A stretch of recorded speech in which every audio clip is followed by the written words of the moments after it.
रामू घर पे हो या नहीं? हाँ सर जी, आइए बैठिए। क्या बात हुआ मेरे घर में आप?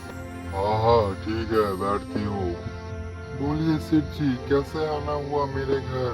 क्यों भूल गए क्या उस दिन की बात जिस दिन तूने मुझसे 10 रुपए उधार लिए थे? उस दिन के बाद तो तुझे कहीं पे दिखाई नहीं दे रहा था, इसलिए मैंने सोचा कि तेरे घर जाके देख लूं तू क्या कर रहा है। हाँ हाँ सेठ जी, क्यों नहीं, मुझे वो दिन बहुत अच्छी तरह से याद है, लेकिन क्या कर सकता हूँ, मैं तो बहुत गरीब इंसान हूँ ना। आप मुझे बस और 1 महीने का वक्त दे दीजिए, मैं सब पैसे लौटा दूंगा आपको। तूने तो ऐसे करके करके 1 महीने बिता दिया, अभी तक तो तूने कुछ दिया ही नहीं। और मेरे पास इतना वक्त भी नहीं है जो तुझे और भी 1 महीने का वक्त दे दूं। मैं सच कह रहा हूँ सेठ जी, मेरा विश्वास कीजिए, मैं 1 महीने के अंदर आपके सारे पैसे लौटा दूंगा। तेरी ऐसी भोली बातों से अब मैं नहीं पिघलने वाला। तुझे अब मैं वार्निंग दे रहा हूँ। तुझे मैं 1 हफ्ते का टाइम दिया, अगर इस 1 हफ्ते के अंदर मेरे सारे पैसे तुम नहीं लौटाए तो इसका इंजाम बहुत बुरा होगा। तेरे इस घर को बेच के मैं मेरा पैसा वसूल करूँगा, समझा?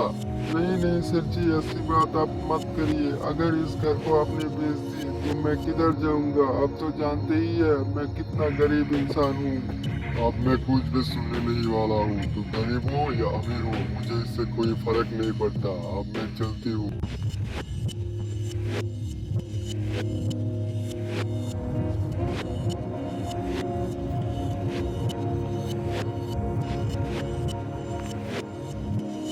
अरे पापा, आप इतने उदास होकर क्यों बैठे हो? क्या बात है उस सेठ जी के साथ? अरे बेटा, तुझे मैं क्या बताऊं? सेठ जी ने उसके उधार दिए पैसे वापस लेने आए थे और वो बोल के गई कि अगर हम 1 हफ्ते के अंदर उसके सारे पैसे वापस नहीं लौटा दे तो वो हमारे इस घर को बेच देंगे। आप 1 हफ्ते के अंदर इतने सारे पैसे कहाँ से लाओगे पापा? वो तो मैं भी सोच रहा हूँ बेटा, अगर हम इस 1 हफ्ते के अंदर उसके सारे पैसे नहीं लौटाए तो इस घर और इस गांव को छोड़कर बहुत दूर चले जाने पड़ेगी हम लोगों को। आप बिल्कुल भी मत घबराए पापा, मैं सोचता हूँ क्या कर सकते हैं हम। इस घर को छोड़कर कभी नहीं जाएंगे हम लोग। हाँ बेटा, जो भी करना सोच समझ कर करना, अब तेरे ही ऊपर सब कुछ है। अब तो मुझे कुछ करना ही पड़ेगा, नहीं तो ऐसे ही हम घर छोड़ के नहीं जा सकते। अरे एक आइडिया तो आया है मेरे दिमाग में, क्यों ना इस आम के पेड़ से आम को तोड़ के शहर में बेचने जाऊं और फिर जो पैसा आएगा उससे और भी ज्यादा आम खरीद के बेचना पड़ेगा। ऐसे करके मुझे पैसे को बढ़ाना पड़ेगा, नहीं तो हम ऐसे ही हाल नहीं छोड़ सकते।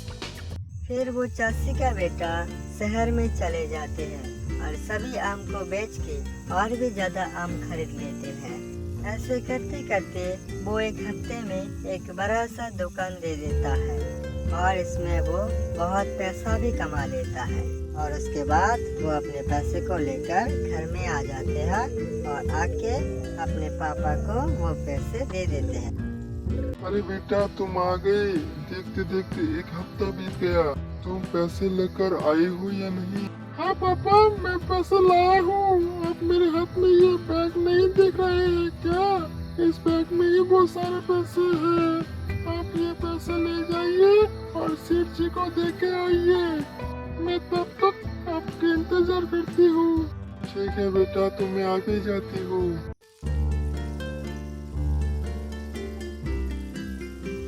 अब मुझे बहुत गर्व हो रहा है कि मैं तेरे जैसा बेटा पैदा किया हूँ। तुम रुको, मैं अभी आती हूँ।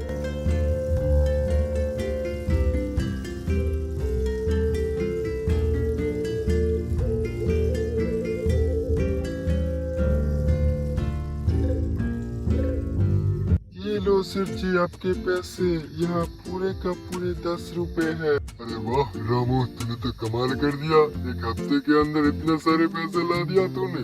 अच्छा, मुझे तो बहुत अच्छा लग रहा है। ये सब कुछ तो मेरा बेटे के लिए हुआ है सेठ जी। अच्छा, तो ये सारे पैसे तेरे बेटे ने ला दिया है? कहीं से चोरी वोरी करके तो नहीं लाया भाई?